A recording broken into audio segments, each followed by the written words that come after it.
예, 반갑습니다. 유상입니다. 예, 7월 11일 월요일 시사공감을 진행하도록 하겠습니다. 예, 지난 주말에 큰일이 있었습니다. 여러분 잘 아시다시피 전 일본 총리 아베 신조가 피습 암살되는 큰일이 있었습니다. 예, 고인의 명복을 빌고 어, 다 같이 애도하는 마음을 표합니다.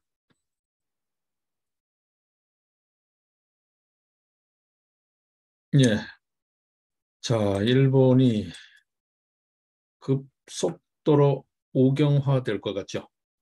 이미 뭐 선거 결과는 보나만 하고요. 보수 대결집으로 아마 이어지겠죠.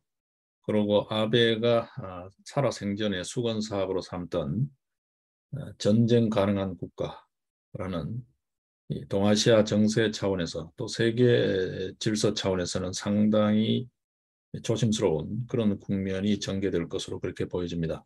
자, 여기에 따른 우리의 전략은 뭔가? 한미일 삼각동맹을 복원하는 이 자체가 오히려 일본 우경화의 또 다른 발판이 될 수도 있다라는 굉장히 예, 민감한 그런 국면이 지금 펼쳐지고 있습니다. 예, 지금 아직 장례도 치르지 않은 상태에서 뭐 이런 이야기를 언급하기가 조금은 조심스럽습니다만 또 다른 면에서 어차피 냉정하게 좀 우리가 봐야 될 현실이기도 하니까 조금은 뭐 경우를 조금 넘어서 이야기를 하도록 하겠습니다. 거듭 다루기도 좀 그러니까요.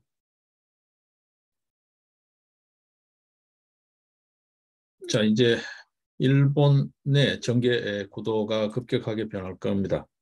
일본 의회 내에 일단 구도가 바뀌겠죠. 소위 자민당을 중심으로 한 연합 세력, 연립 세력들의 지분이 확 높아지겠죠. 뭐 소위 말해서 일본 내에서 개헌이 가능한 3분의 2 선조차도 완전히 넘어서는 그런 압도적인 국면으로 우경화 국면으로 접어들 것 같아요. 그렇죠? 뭐 흔히 하는 일본 내 보수 세력의 수건이었던 헌법 개정, 전쟁 가능한 국가로의 헌법 개정, 이 수건 사업이 이루어질 것 같다라는 전망이고, 예, 개헌이 가능한 일본 정당이죠. 이게 의석수가 166석이라고 하는데 이게 3분의 2선인데 이것도 훨씬 넘어갈 거다라는 거죠. 자, 이렇게 되면 지금 일본이 지출하고 있는 방위비가 일본 기준으로 일본국 GDP, 국내 총생산의 2%에 해당하는 100조 원입니다. 네, 일본의 인구, 경제 규모가 인구 규모만 하더라도 우리의 약 3배입니다. 그죠? 1억 8천 정도가 되니까 약 3배요. 네, 영토는 그보다가 더 격차가 벌어지죠. 자, 여기에 경제력 또한 일본의 경제력이라는 것은 우리와 비교할 수 없을 정도로 큽니다. 그래서 GDP 2%만 하더라도 100조 원 정도인데 이렇게 투입되는 국방비, 방위비죠, 소위 말해서. 예, 방위비. 여기에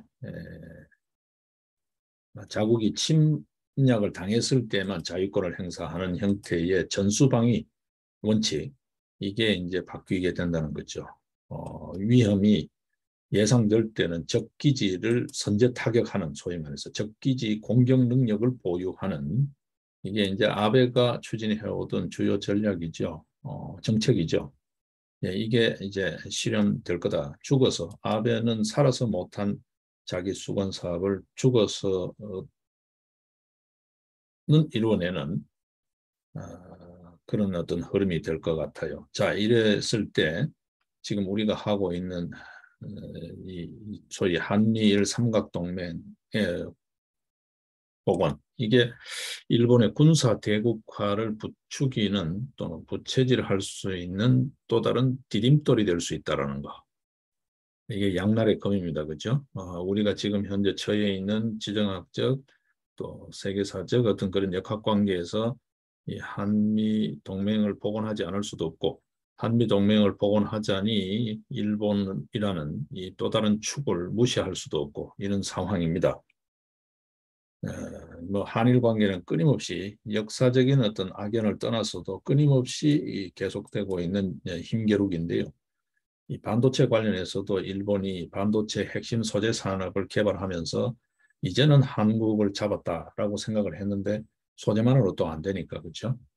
그렇죠? 자국 내에 공급되고 있는 뭐 대표적으로 반도체의 품질이 떨어져도 또 안 되니까 그래서 그걸로 잡았다라고 자만을 했는데 좀 한숨을 쉬었는데 역시나 또 그거는 그거고 전체 그림은 이게 쉽지 않다라는 걸 일본이 인식하고 있죠. 지금 바이든도 보게 되면 삼성전자 뭐 반도체 이런 이야기 하잖아요. 지금 이제 반도체가 이제 새로운 어떤 안보에 중요한 시금석이 된 시절이 되어버렸는데 자, 이거를 무시할 수도 없는 상황에서 자, 이 한미일 삼각동맹이라는 게 일본의 군사 대국화의 또 다른 양식이 될 수 있다는 것. 이 점이 이제 참 언제나 쉬울 때는 없죠. 국제 관계라는 게 개인사도 그렇죠. 어렵지 않을 때는 없습니다. 이 난제를 어떻게 잘 극복해내고 어, 헤쳐나가는가 하는 거. 여기 이제 치밀한 전략이라든지 이런 게 필요하겠죠. 이게 이제 윤석열 정부가 또 끌어안게 될 숙제입니다. 네. 자, 여기에 우리 지난 한 과거사 문제, 이 한일 관계 해결을 위해서는 늘 언제나 큰 부담으로 다가오는 게 과거사 문제. 그 중에 가장 핵심되는 내용이라고 할 수 있는 게 영유권, 영토 문제입니다.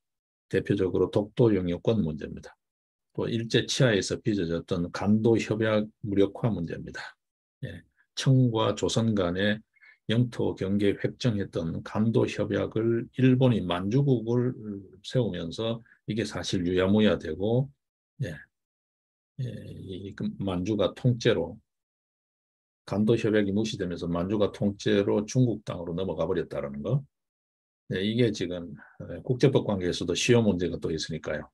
우리 정부가 그동안 북한, 남북한으로 갈라져 분단 국가로 있으면서 제대로 제기하지 않고 있는 이런 상황. 이제 이게 이제 자꾸 우리가 반도 국가로 쪼그라들게 되는 또 하나의 요인입니다. 그렇죠? 지금은 뭐 간도 문제까지 가지 않더라도 북방 영토는 또 변론을 하더라도 당장 독도 영유권 문제. 저희 방아트랙 원데이 클래스 팀이 바로 직전 토일 울릉도 독도 쪽에 트랙을 일정을 소화하고 왔습니다만 거기에 독도를 처음 가보신 분들 그렇게 많은 사람들이 독도를 가는데도 독도를 처음 가보신 분들이 꽤 많더라고요. 네, 몇몇 분 외에는 전부 못 가본 안 가본 분들이 있더라고요. 예, 이 좀 어쨌든 그런 행사가 있었는데요. 이게 또 새로운 숙제로 등장했습니다. 새로운 외교 문제를. 예, 일본 내의 교과서 문제 뭐 등등 여러 가지 있습니다. 예, 최근에 뭐 정부에서 문재인 정부나 이런 쪽에서 주로 많이 봤던 소위 시민단체라고 하는 그런 그룹들의 입김이 셀 때 봤던 위안부 문제 뭐 등등 과거사 문제들이 또 있습니다. 그렇죠? 자, 이게 참 산 넘어 산입니다. 산 넘어 산입니다. 네. 자, 이런 문제가 있는 와중에 지금 국내에서는 여러분이 아시다시피 집권당 이준석 소위 국힘당 대표에 대한 징계의 의결 그러고 나서 지금 비춰지고 있는 게 계속해서 권력 투쟁 양상인 것처럼 그렇게 비춰지면서 유승민이 다시 또 가세했죠. 유승민이 한마디를 걸치면서 이게 권력 투쟁 양상으로 지금 빚어지고 집권당이 그야말로 콩가루 집안이 되고 있는 모습을 지금 보고 있습니다. 아마 두세 갈래로 찢어지지 않을까 그렇게 보는 것 같아요. 아무도 그렇게 가겠죠. 지금 균열되는 척으로 봤을 때는 일단 친윤 그룹으로 보더라도 어떤 의미에서 주류죠. 지금 뭐 당권을 쥐고 있었다는 측면에서 보면 이준석계가 주류였지만 이제는 밀려났다고 봐야 되니까요. 소위 이 바른정당 계열, 유승민, 하태경, 뭐 이준석, 장제원 이런 그룹들, 바미당, 권성동, 권성동은 그쪽이 아닌가요? 뭐 이런 그룹들, 이 그룹들과 이제 그들은 비주류가 됐고요. 새로운 주류가 된 소위 윤핵관 뭐 이렇게 표현을 합디다만 그거 이준석이가 만들어낸 신조어죠. 예, 그 그룹들 간에도 또 갈라지죠. 조기 전대를 하자, 대행 체제로 가자 이렇게 조금 의견이 갈라지는 것 같아요. 뭐 그 측은 크게 나중에 가면 또 뭐 이해관계에 따라서 한 덩어리가 된다고 보면 어, 잘게는 한 세 개 그룹인데 크게 두 개 그룹으로 찢어질 것 같아요. 일단 찢어진다고 봐야 되겠죠. 네, 그랬을 때 이게 어떻게 될까? 그다음에 또 민주당 내에도 또 변화가 있습니다. 예, 이재명이 당권을 쥐었을 때, 예, 이게 곱게 가겠냐? 민주당도 또 한 두세 개 그룹으로 균열되지 않겠냐? 자, 그랬을 때 그쪽에서 균열되어 나온 그룹하고 이 소위 유승민계, 이준석계를 하기는 그렇죠. 유승민의 뭐 바지 사장격이니까, 예, 유승민계와 또 어떤 중간지대에 어정쩡하게 걸치는 그룹이 나올 수 있겠죠. 어, 뭐 그렇게 또 나라가 또 어선할 것 같아요. 여기는 또. 자, 그거는 그거대로 두고요. 지금 국내에 서해 공무원 피살 사건하고 탈북 어민 강제 북송 사건이 여전히 문제가 되고 있습니다. 그런데 새로운 변수가 등장했습니다. 예, 국힘당의 태영호 의원이 통일부에다가 자료 제출 요구를 한 그 내용에 대해서 통일부가 답변한 내용인데요. 탈북 어민들이 자필로 귀순 이양서를 작성했다라는 거죠. 만약에 이게 사실이라면 이게 물증이니까요. 이거는 이제 자의에 의해서 북송된 거죠. 강제 북송이 아니게 되는 거죠. 이 문서상으로 보면. 근데 이 문서에 문제가 있다는 거예요. 2009년 11월 달에 강제 북송된 이 북한 어민에 대한 귀순사 이게 뭐냐라고 통일부에다가 태영호 의원이 물으니까 어, 자필 귀순 의향서가 있다라는 거예요. 탈북 어민들이 자필로 귀순 의향서를 작성했다라고 답변이 왔다는 거예요. 근데 이렇게 되면 어떻게 되나요? 네? 문재인 정부의 기본 입장이 뭐였습니까, 여러분? 지금까지 드러난 걸로 보게 되면 지금 문제되고 있는 게 그거잖아요. 귀순 의사의 진정성이 없다라는 거잖아요. 예. 이게 문재인 정부 입장인데 이거 배치돼요. 근데 자필 귀순 의향서가 있었다라는 거잖아요. 이게 배치가 된다고요. 자, 우리 그 당시 이제 워낙 여러 사건들이 많으니까 잘 기억을 못 하시겠죠. 당시 통일부 장관, 국방부 장관 참 입도마 위에 많이 올랐습니다. 국방부 정경두, 예, 통일부 김현철, 예. 당시에 통일부 장관이었던 김현철이 이, 이 탈북 어민들 자필 귀순 의향서 어떻게 된 거냐라고 물으니까 이게 이제 모 신문사 취재팀에서 물었나 봐요. 그렇게 물으니까 나중에 전해 들었다라고 했어요. 예, 주무부서인 통일부 장관이 당시에 주무부서였던 통일부 장관이 나중에 전해 들었다는 소리를 했어요. 자, 그렇게 되면 어떻게 될까요? 통일부 장관도 몰랐다는 거예요. 통일부 장관도 사실을 몰랐다는 거죠. 달리 표현하면 탈북 어민들이 진짜로 나는 돌아가겠다. 이게 어떻게 되나요? 귀순 의향서니까. 예, 진짜로 이쪽으로 귀순하겠다라는 자필 귀순 의향서가 있다는 거예요. 예, 제가 잠시 착각했습니다. 예, 자필 귀순 의향서라는 거는 자필로 썼다라는 거는 어떤 형태로든 간에 그게 뭐 추가적으로 아주 반항할 수 없는 저항할 수 없는 물리력이나 이런 게 동원되지 않았다면 그거 유효한 거거든요, 법적으로. 자, 그렇다면 귀순이에요. 그죠? 자, 그런데 통일부 장관조차도 진짜 귀순 의사가 있었는지 몰랐다는 거예요. 나중에 전해 들었다는 거예요. 주무부서 장관도 속였다는 거는 이거는 엄청난 범죄 행위죠. 엄청난 범죄 행위죠. 사실관계를 은폐 조작했다는 거잖아요. 명백한 증거잖아요. 김현철이도 지 살자고 하는 건지 어쨌든 간에 몰랐다는 거예요. 통일부 답변도 자필 귀순 의향서가 있다는 거예요. 자, 국정원이 여러분 아시다시피 지금 서훈 자기 이 부서 기관의 책임자였던 서훈 국정원장을 고발했습니다. 지금 이게 그죠? 강제 북송 이게 문제가 있다라고 고발했어요. 근데 통일부가 지금 태영호 의원한테 보내온 답변서에 당시의 탈북 어민은 귀순 의사를 서면으로 표명했다라고 답변을 했어요.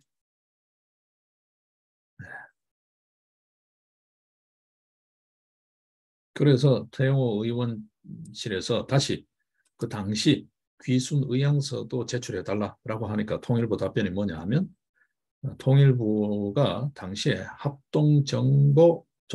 합동정보조사 참여기관이 아니다. 아니어서 관련 자료를 보유하고 있지 않다. 이렇게 답을 했다라는 거예요. 그렇죠. 그렇다면 이게 합조단, 소위 합동정보조사에 참여한 기관에는 이 문서가 있다라는 이야기가 되는데 만약에 이 문서가 없다면 이 문서를 또한 폐기했다라는 거가 되겠죠. 지금 최근에 문서를 없앴다라고 해가지고 국정원장 박지원, 예, 안보실장이죠. 서훈, 이 사람이 이제 국정원장이었다는 거잖아요. 이 당시에는. 나중에 안보실장이 되고, 예, 등등 지금요. 이게 간단한 문제가 아닙니다. 이 기록을 삭제했다는 게 되는 거잖아요. 예. 지금 뭐라고 그랬어요? 전혀 귀순 의사가 없었다고 잡아떼고 있었잖아요. 지금까지 어떤 의미에서. 귀순할 의사가 전혀 없었다라는 게 예, 당시에 청와대 국정상황실장이었던 윤건영, 지금 민주당 의원이 배지를 달고 있죠. 네, 윤건영. 그 사람들이 귀순할 의도를 정확하게 확인하지 못했다. 이렇게 귀순 의사가 없었다는 투에 답변을 하고 있거든요. 진정성이 없다. 뭐 이런 거. 그러니까 문재인 정부 핵심 외교 안보 인사들이 전부 다 어, 귀순의 진정성이 없어서 강제 북송을 했다라고 하는데 차필 귀순 의향서가 있다라는 거예요. 통일부가 제출했다라는 거예요. 자, 그렇다고 보면 이거는 명백한 범죄 행위죠. 명백한 범죄 행위죠. 자, 이게 여러분 그 잘 아시겠지만 당시에 우리 그 조사 며칠도 안 했잖아요. 예, 그렇죠? 예. 보통 우리 뭡니까 거의 이 자진 투항 형식의 귀순을 해도 우리 이전에 귀순 사건들 많이 보셨잖아요. 노후 귀순 등등. 그것도 조사하는데 몇 달씩 걸렸죠. 예. 근데 이게 지금 어물쩡 이렇게 처리됐다는 거고, 뭐 그보다 더 중요한 거는 이게 강제 송환이냐 아니냐인데 강제 송환으로 지금 거의 드러나고 있죠. 명백한 최종적인 증거물이 바로 자필 귀순 의향서입니다. 탈북민들의. 자, 이게 드러나고 있습니다. 자, 이게 나라 꼴이 나라가 아닌 거죠. 나라 꼴이 나라가 아닌 거고, 정부가 온통 이게 대한민국 국민을 위한 자국민 하나도 보호하지 못하고 자국민을 전부 다 적국의 희생양으로 삼는, 제물로 삼는, 이게 도대체 참 이게 단순히 이게 뭘로 봐야 되나요? 단순 범죄 행위로 보기는 어렵죠. 이게 이적성이 상당히 농후하죠. 이거 좀 잘 좀 정리가 좀 돼야 되는데 좀 지켜보죠. 이게 너무 오래 가서도 안 되고 조속히 좀 정리가 돼야 되는데 조금 장기화되는 측면이 있어요. 자, 그다음에 이제 최근에 또 관련해서 보게 되면 그 이제 남북 관계에서도 지금 이 짓을 했고 그다음에 외교 관계에서도 보게 되면 친중 정책, 어정쩡한 정책을 한 거죠. 그래서 국방 얘기나 등등 이게 엉망이 돼 있잖아요, 지금. 자, 내치는 그러면 무사했냐? 내치도 엉망이 돼 있었죠. 대표적인 게 블랙리스트입니다. 여러분 아시다시피 최근에 중앙지검에 이게 반부패부에 있던 이 블랙리스트 수사를 다시 형사부로 재배당하는 일이 있었습니다. 조국, 임종석이 연루된 문재인 정부 블랙리스트 수사 이거를 형사부로 다시 재배당을 했어요. 예. 예, 우리가 많이 들어온 산업부 블랙리스트하고는 별개입니다. 산업부는 저 동부지검 거고요. 예, 여기에 지금 고발된 내용, 임종석이 조국이가 고발된 블랙리스트 관련해서 고발된 사건을 보게 되면 관련된 부서가 교육부, 농림부, 외교부 등등으로 거의 뭐 전 부서다 해도 과언이 아닐 정도로 다 이야기가 되고 있어요. 예. 문재인 정부가 들어서면서 지금도 문제되고 있죠. 정부 공공기관, 산하 공공기관 그 임원들 상대로 사퇴 압박했다라고 하는 이 블랙리스트요. 지금 최근 들어서 이게 집중적으로 이슈화되니까 뭔 이야기를 합니까? 대통령 임기하고 일치하는 게뭐 법률안을 다시 손보자 뭐 이런 이야기가 나오고 있습니다. 그거 이전에 저들이 알박기 했던 진정성이 그거에 대한 진정성을 보이려면 저들이 알박기 한 공공기관장들조차 부터 기관장들부터 예, 용퇴를 하는 자진 사퇴를 하는 용퇴라기보다 자진 사퇴를 하는 뭐 용퇴라는 그런 그럴싸한 이름까지 붙여줄 필요가 없을 것 같아요. 알아서 물러가는 자진 사퇴하는 행동을 보여야죠. 그러고 나서 뭐 논의를 하든 해야 되는데 지금 계속해서 발목 잡기 하겠다고 있잖아요. 대표적으로 그 국민권익위원장 전현희 임기 그러고 버티고 있습니다. 정무직인데 여러분 보시면 방심이 버티고 있습니다. 이렇게 버티고 있어요. 자, 이제 딜을 하겠다는 건지 그런 이야기 나옵니다. 지금 어쨌든 그러자 검찰이 수사 진영을 대폭 확대하고 있어요. 반부패부에 있던 거. 이전 이제 추미애 박범계 법무부 때 수사를 워낙 못하게 업무를 줄여놨죠. 그걸 이제 한동훈 법무부가 들어서면서 늘렸죠. 다시 조정을 했습니다. 그러면서 검찰 운신폭이 좀 넓어졌는데 이 반부패부에 있던 사건을 이제 형사부 또 공공수사부로 이렇게 재배당을 지금 하고 있어요. 그러면서 이제 공공수사부, 형사부에도 소위 말해서 특수부 검사들이 포진이 돼서 반부패부와 같이 사정기관의 중심으로 이렇게 핵심 기관으로 재배치되는 그런 모습을 보이고 있습니다. 자, 지금 보게 되면 중앙지검이 반부패 수사 2부에 배당했던 문재인 정권 공공기관 블랙리스트 사건 이거를 형사 일부로 최근에 재배당하고요. 아마 이제 형사 일부로 가게 되면 수사가 확대되겠죠. 아무래도. 예. 그다음에 이 형사 일부 재배당한 형사 일부에다가 특수통 검사를 추가 배치하기로 했다 그래요. 예. 이전에 반부패 수사 2부에 있던 검사, 그다음에 반부패 수사 1부에 있던 검사 각 한 명을 형사 1부로 이동시켰대요. 그 말은 이제 직접적인 뭐 특수부화된 거죠, 형사부가. 그리고 사건 지휘를 담당했던 중앙지검 1차장이 이제 새로 인사가 된 1차장이 동부지검 블랙리스트, 산업 블랙리스트를 지휘하던 성상훈 차장검사가 중앙지검 1차장이 돼 있죠. 자, 그렇다고 보면 이제 블랙리스트 사건을 처리하는 그, 능숙도 면에서는 굉장히 정예화된 팀들이죠. 예. 자, 이렇게 되면 간단치가 않죠, 여러분. 예, 반부패부에서 하던 일을 이제 형사부까지 넓힌 거고 공공수사부에까지도 지금 넓히는 형태예요. 반부패 수사 1부의 대장동 의혹 사건, 반부패 수사 2, 3부의 옵티머스 펀드, 여러분 아시죠? 최근에 한동훈 법무부 장관이 미국 출장을 간 그 이면에 또 다른 핵심은 미국 쪽의 FBI 쪽하고 뭐 어떤 여기 중수청 설치 관련해서 벤치마킹 측면도 있겠지만 그보다 더 핵심은 FBI 쪽에서 확보하고 있는 여러 흐름이겠죠. 라인 펀드 관련해서 미국 쪽으로 흘러들어간 2,400억의 자금 출처에 대한 아마 조사가 더 중요한 업무가 아니었을까라는 이야기가 지금 나오고 있습니다. 자, 이제 반부패 수사 2, 3부의 옵티머스 이 주범으로 지목되어 있는 친구도 미국으로 지금 취달아 나가 있죠. 문재인 정권의 캠프에 참여했던 인물로 알려지고 있죠. 그런데 내내 뭐 소재 파악이 안 된다는 이상한 소리를 해가면서 미국에서 김치 장사도 하고 온갖 장사하고 잘 지내고 있는데 그걸 소환 안 하고 범죄인 인도 요청을 안 하고 있어요. 이제 그거 다 잡아드리겠죠. 이제 이게 지금 아마 대대적으로 좀 조정이 될 것 같아요. 지금 공공수사부에도 지금 박지원이가 고발된 사건, 네, 서해 공무원 첩보 보고서 삭제 사건이죠, 소위 삭제 의혹 사건. 이게 공공수사 1부, 중앙지검 공공수사 1부에 배정되어 있습니다. 그리고 공공수사 3부에는 서훈 서훈 또 국정원장 시절 때 했던 것 같아요.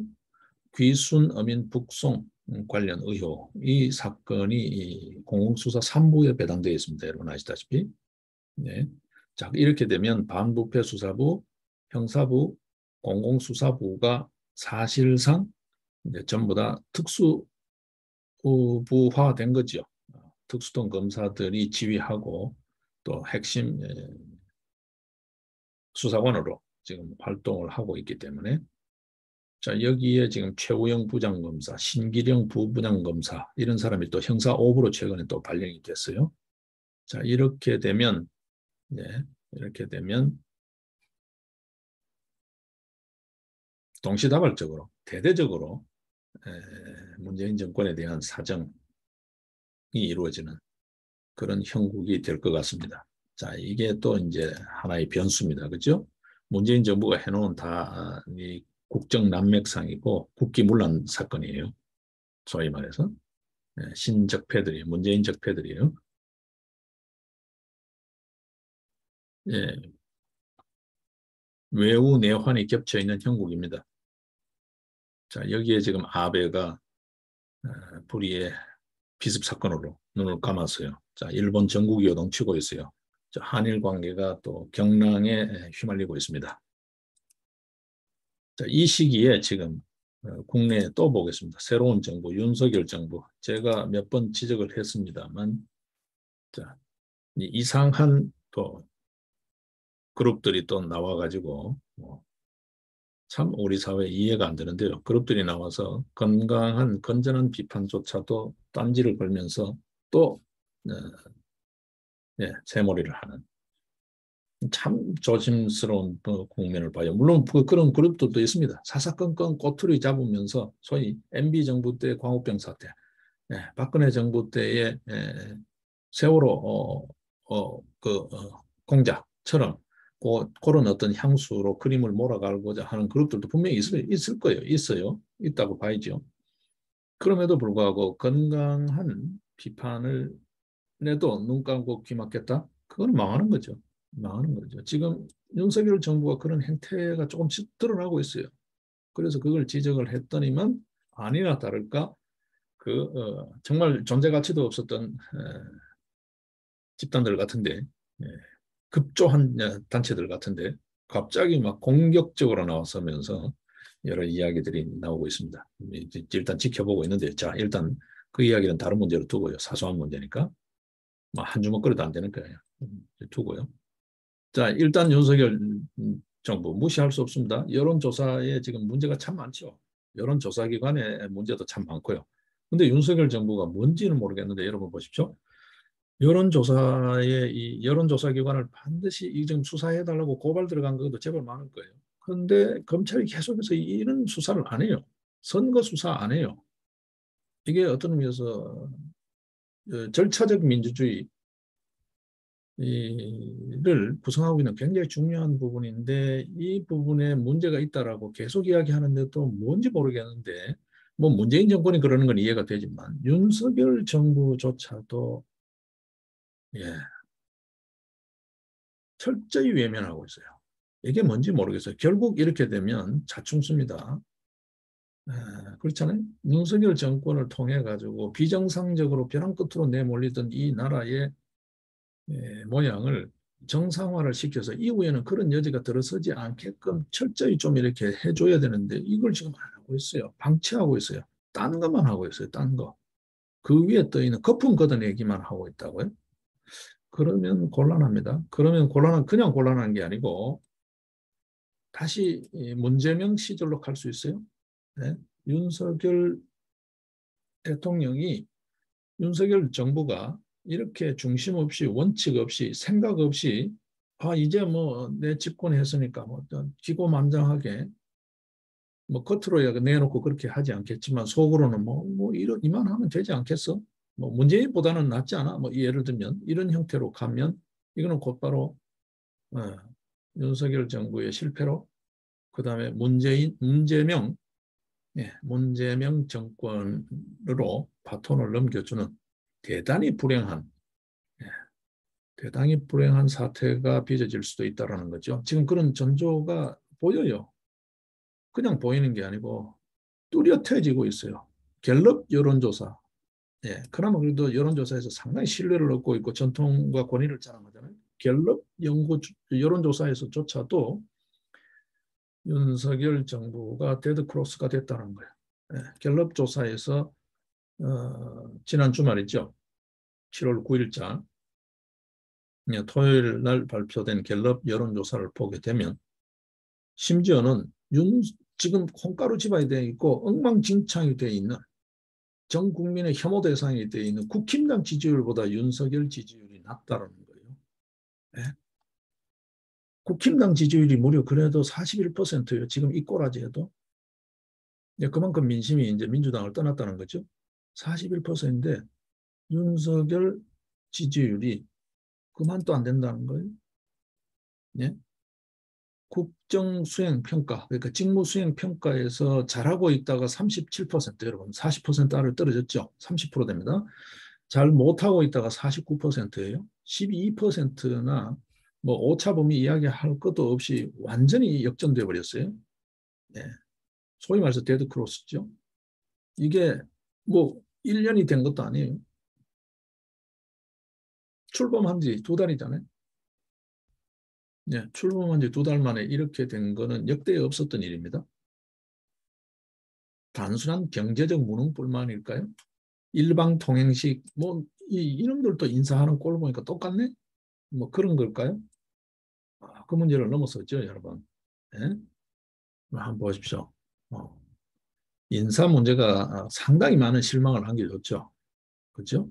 음주운전자, 성희롱 발언 경력자 뭐 이런 사람들을 인사하고 그러면서도 소위 도어스태핑, 이제 우리말로 하게 되면 약식회견이죠.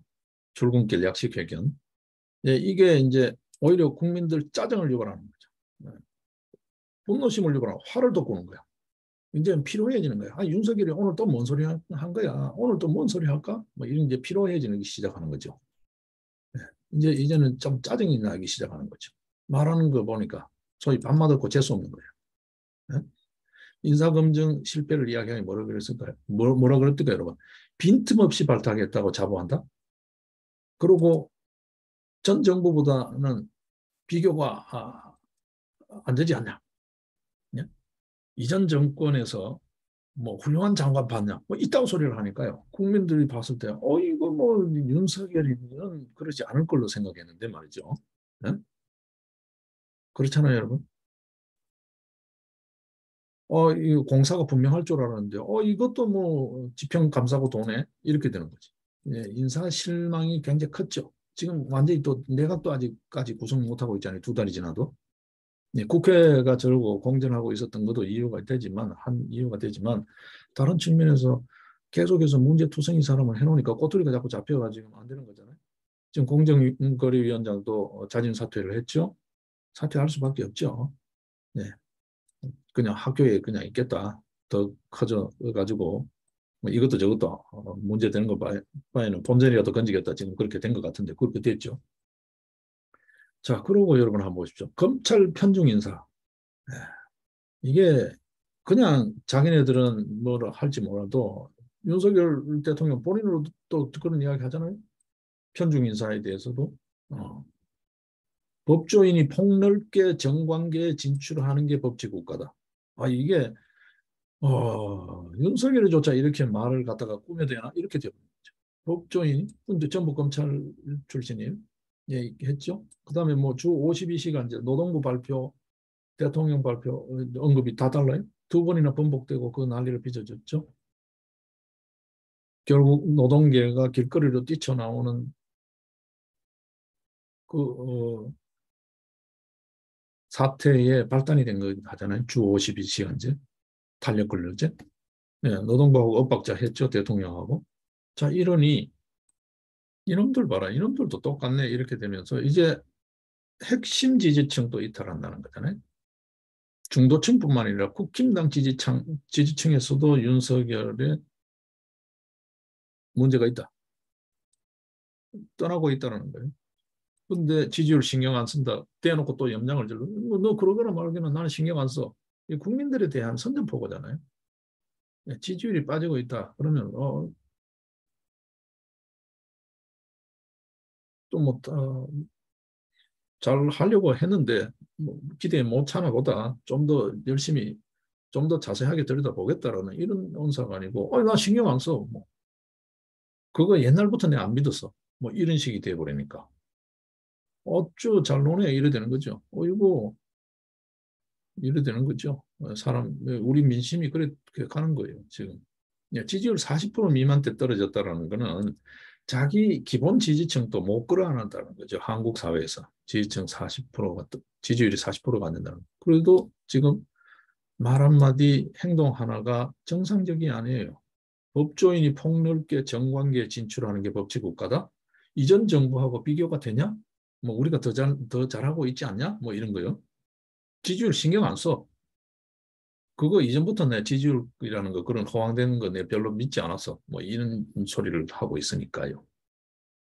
자, 여러분 나토 첫 외교 순방길이잖아요. 나토 정상회의 갔다 와서 남은 게 뭡니까? 김건희 여사를 동행한 사람 신분이 도대체 뭐냐? 정체불명의 사람이 경호 1호 굉장히 중요한 기밀 사항이잖아요. 네. 경호 1호 기밀 사항에 관계되는 거기에 꼽살 끼어 있었다는 거죠. 네? 인사비서관 부인이니 또 누구니 뭐 이러면서요. 예. 이전부터도 그런 잡음 계속 있었죠. 김건희 여사를 둘러싼 이 잡음 문제 여전히 해결 못하고 있잖아요.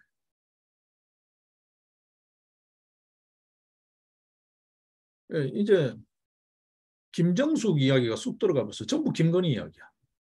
언론 탓만하면 안 돼.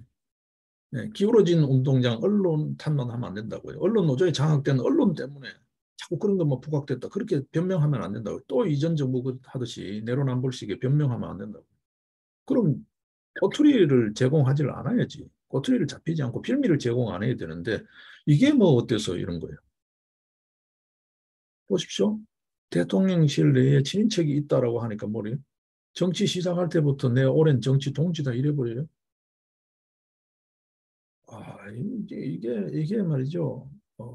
보통의 법 감정에서 벗어나잖아요. 뭔 문제 있냐 이런 식으로 대꾸하는 식이 돼버린다고요. 자, 이래 되면 국정 운영 자체에도 빨간불이 들어오는 거예요. 이제 언론에서도 본격적으로 거론하죠. 예, 들어오는 거예요. 이걸 좀 미리미리 조심하라고 경고를 하면 이상한 불순 집단과 같이 도매꿈으로 몰아넣어요.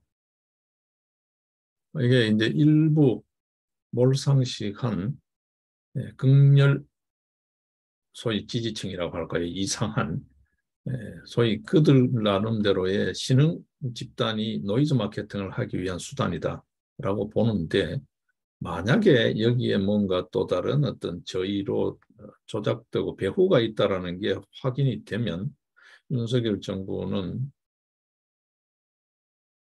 정말 호되게 당해야 돼요. 지금 지켜보고 있습니다. 진짜 그들이 철없이 날뛰는 거냐? 아니면 뭔가 반대 공작을 한답시고 이상한 짓을 한 거냐? 지켜보고 있다고요. 자, 일단 그런 문제 또 두겠습니다. 지금 이런 꼴로 가면요, 여러분 아시다시피 그렇죠? 양형자 반도체 위원장이 최근에 뭐라 그랬습니까? 자기가 봐도 이상하다는 거예요. 양양자 의원 페이스북을 오늘 좀 집중적으로 언급을 하면서 이야기를 하겠습니다. 오늘 마침 또 칼럼이 아주 눈여겨볼 칼럼이었어요. 박재균 동아일보 논설 주간이 쓴 칼럼이 있어요. 윤, 안 변하면 문재명 날아온다. 이게 우리 국민들이 다 우려하는 바죠. 생각 있는 국민들이 우려하는 바죠. 저 역시 시사를 공감을 진행하면서 윤석열 정부의 문제를 그때그때 지적하고 하는 그게 핵심 메시지죠. 이렇게 가면 꼬투리를 잡힐 수 있다. 이렇게 가면 말리기 시작한다. 네. 자네들의 기획 능력, 연출 능력이 얼마나 뛰어난지 너들은 잘 모를 거야. 이런 거죠. 지금 여러분 보시면 문재인 정부 그 엉터리 형편없는 짓을 하는데 탁현미 하나로 대변되는 그 집단들이 기획 연출하니까 계속 이게 지지율 40%가 안 떨어지잖아요. 윤석열이한테 팬덤이 있어요. 뭐 확실한 지지 기반이 있어요. 뭐가 있어요? 국민만 보고 갈 수밖에 없는데 집권당이 있어요. 뭐가 있어요? 자기 정치 세력이 있어요. 집권당이 젓꼬라지잖아요. 집권당의 그 윤핵관 믿을 수 있나요? 장제원이 믿을 수 있나요? 맨날 이준석이하고 유승민이 그런 계열 애들이잖아요. 권성도이 믿을 수 있나요? 탄핵에 가담했던 애들이잖아요. 박근혜 탄핵했던 놈이 윤석열이 탄핵 안 한다는 보장이 있어요? 윤석열이 친구라고 생각할 거야. 어? 지가 집권하는데 아주 후보 단일화를 있는데 아주 대단한 공신으로 생각하고 있을 거야. 믿을 수가 없잖아요. 솔직한 객관적인 그들 애들의 행적을 봤을 때. 그거 뭐 믿을 놈 누구 있나요? 누구 있나요, 거기에?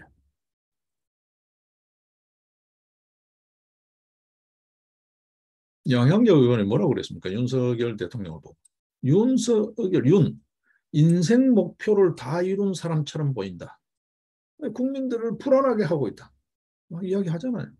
제가 하는 이야기는 뭐 대수롭지 않고 양양자 그래도 국회의원 배지라고 달고 이야기하면 뭐 대단하고 응?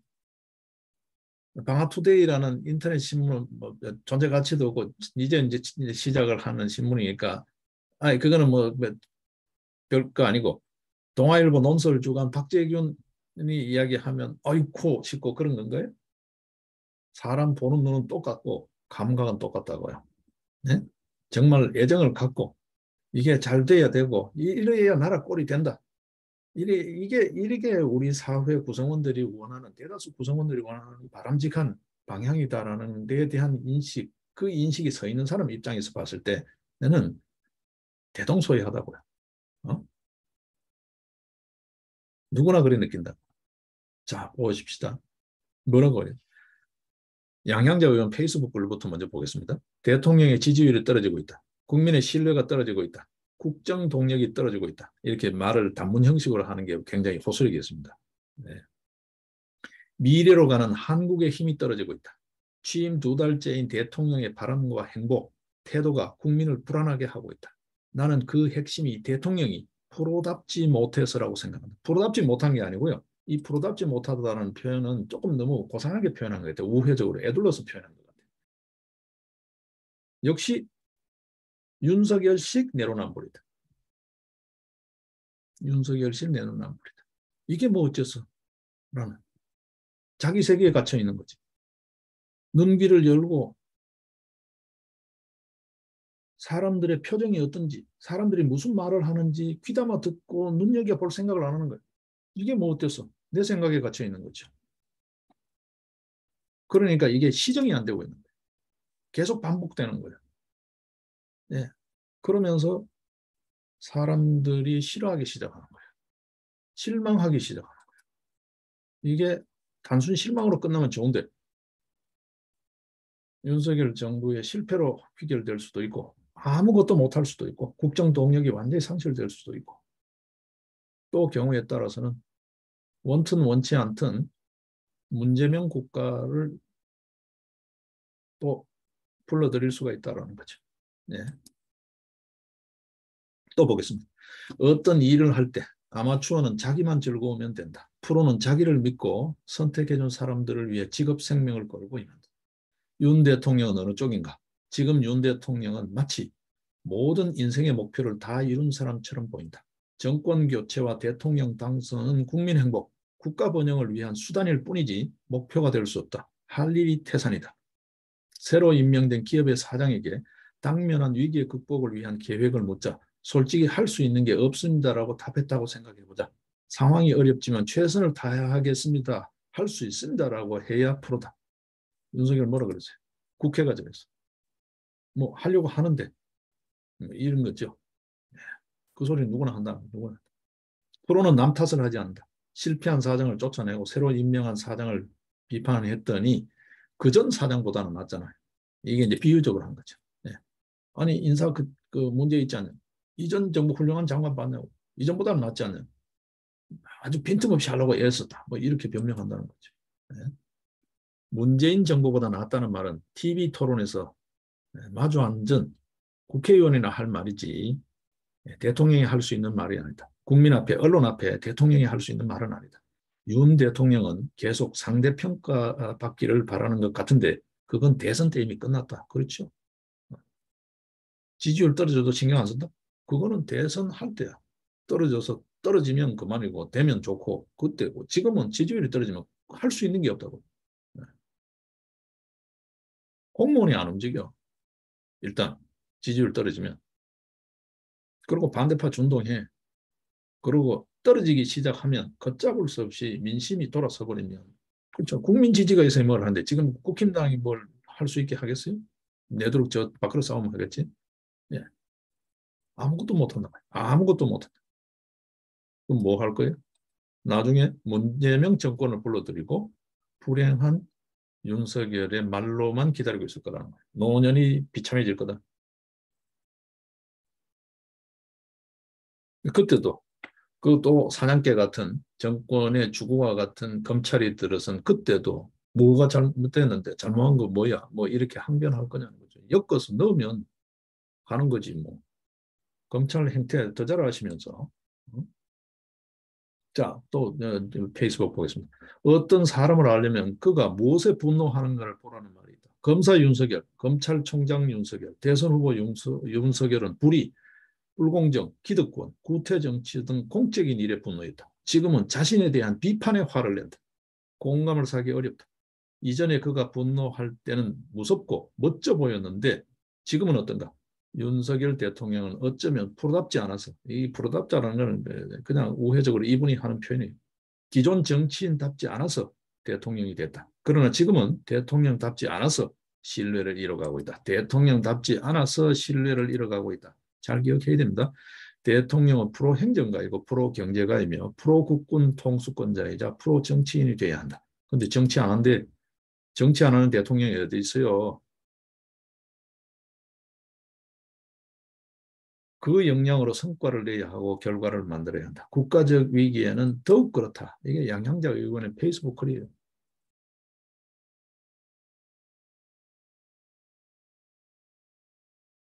박재균 칼럼 여러분 오늘 동아일보 박재균 칼럼 꼭 한번 보셔야 됩니다. 예, 윤이 변하지 않으면 안 변하면 문재명 날아온다. 지지율 급락은 윤의 공정이 흔들린 탓이다. 정확한 지적이죠. 예, 공정이 흔들린 탓. 윤의 공정 볼 수 없어요. 원칙, 법과 원칙 볼 수 없어요. 말 따로 행동 따로예요. 말뿐이에요. 한 게 뭐 있나요? 윤석열 대통령 자신이나 그 참모진이나 그 정부 부처나 어느 부처든 나서가 한번 이야기해봐요. 한 게 뭐 있어요? 윤석열 정부의 원칙으로 내세웠던 공정, 정의, 뭐 법, 뭐 어디 하나 지켜진 게 뭐 있어요? 다 얼버무리고 대충대충 땜빵하고 말로 때우고 오지 한 게 뭐 있어요? 그 요약하자면 윤석열식 공정이라는 걸 볼 수 없었다는 거예요. 이게 지지율 급락의 원인이다. 네? 지금 보라는 거죠. 윤핵관, 뭐 심지어는 신핵관, 검찰 출신을 신핵관이라고 하죠. 윤핵관, 소위 말해서 국힘당 내에 있는 윤석열 지지 그룹이죠. 네, 신핵관이 정권의 중심이 되겠어요.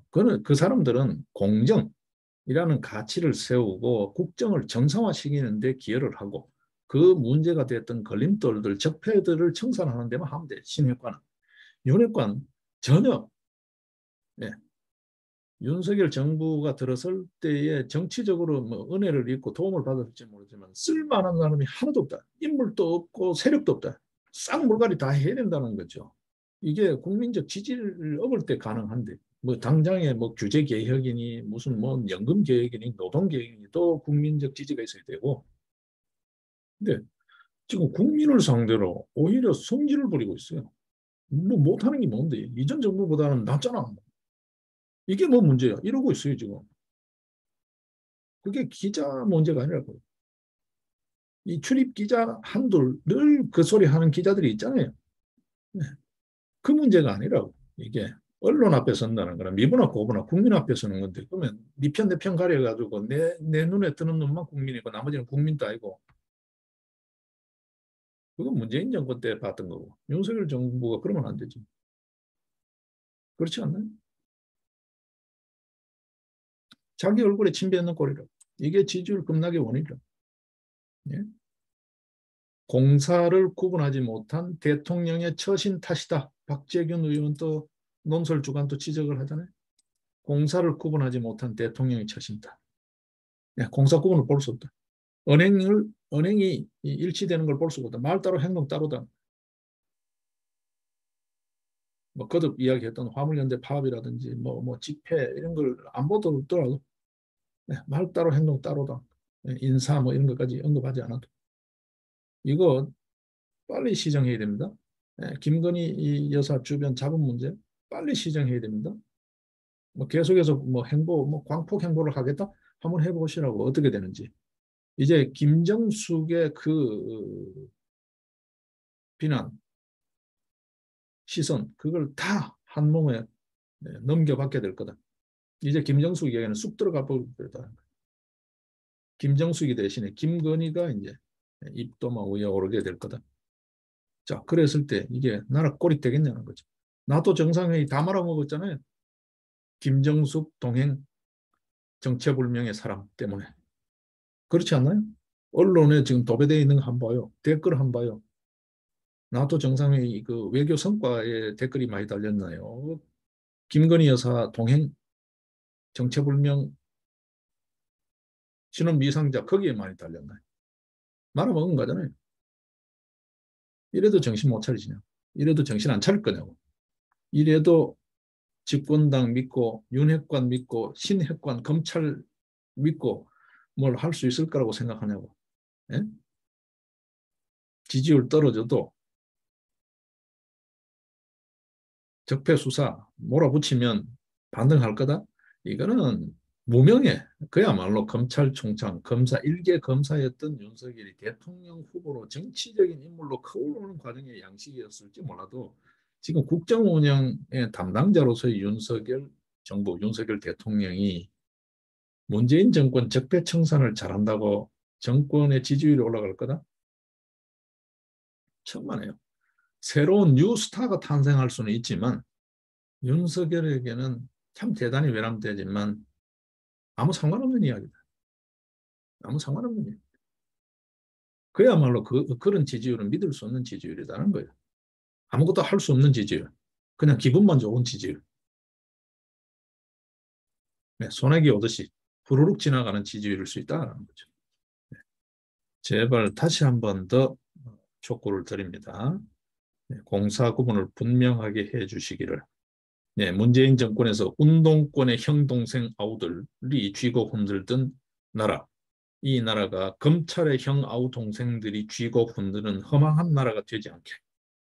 그 결과 그렇게 흘러간 결과로 문재명 정권이 탄생하는 또 다른 비극으로 귀결되지 않게 더 늦기 전에 윤석열 정부가 윤석열 대통령이 제발 양향자 의원의 표현을 빌자면 프로답게 처신해 주기를, 공사가 분명하게 처신해 주기를, 자신이 내세웠던 공정, 정의, 원칙에 충실한, 상식에 충실한 언행을 해 주시기를 당부를 드리겠습니다. 예, 예, 월요 시사공감 정리를 하겠습니다. 내일 뵙겠습니다.